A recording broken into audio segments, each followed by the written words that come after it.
This is Betty Bowman, and I'm here with a new video of a book I wrote years ago.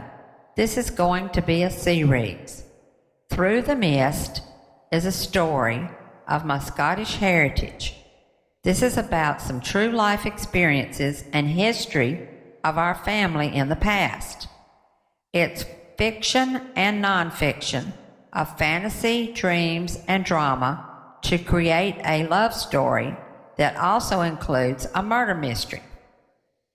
As this story unfolds, perhaps we will see what will arise from the distant past. Thru the Mist, Chapter 1, Part 1. There's a strikingly good-looking man with long, dark auburn hair, pulled back tightly at the base of the neck. He's tall in stature, with more than an average muscular structure.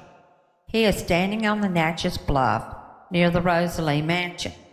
He remembers the time when his great-grandfather told a story about his grandfather, Neil McLean. Red was now standing where his ancestors once stood in 1852. He felt as if for a moment he was being taken back into time. There was the sound of a train whistle blowing in the background where the old railroad once stood. The courtyard was now full of people dancing, children running, and distinguished men and women discussing the events of the day. There had been a party for the local debutantes in Natchez. Lots of available young men and young ladies were attending the party. Neil stood looking out at the river near the edge of the bluff when a young lady walked up behind him and said, "Come on, Neil, let's return to the party." Give me a moment. I'll be right with you. All right, but don't be too long. I still want one last dance with you. Neil turns back to the young lady named Jean and smiles. She was the daughter of Archibald Bowie, who at that time was one of Mississippi's wealthiest men. Jean was wearing a sky blue dress with a long, full skirt. The dress was trimmed with many ruffles and lace.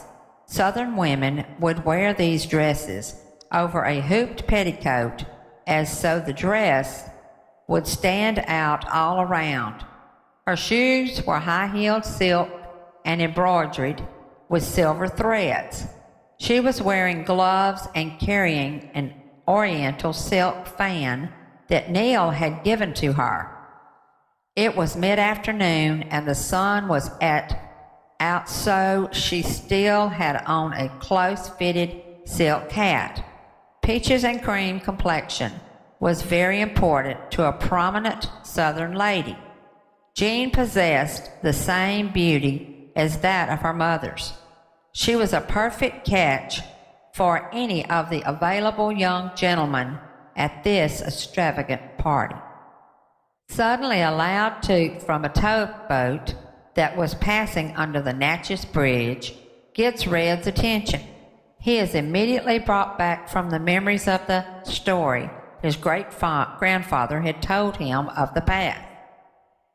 Red turns back to the Rosalie to see an attractive lady making her first attempt to walk in an antebellum dress.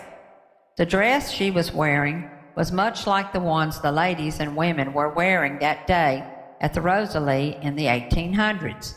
She had chosen this dress to wear for her first time as a pilgrimage tour hostess. She stumbles on the hoop of her dress and nearly lands on her face. She catches herself before falling and said, "Okay, girl, you're going to have to do better than this." The lady keeps on walking, unaware that she has been seen and heard by this handsome man. She turns her nose up, laughs, and keeps on walking up the stairway and to the Rosalie. Red is captivated by this lady's beauty but not too graceful appearance. He thinks it couldn't hurt to tour the house just to get another glimpse of her. Red walks through the gardens and sits on the porch to wait for her last tour of the day. As he waits, he thinks back on his reason to return to the States anyway.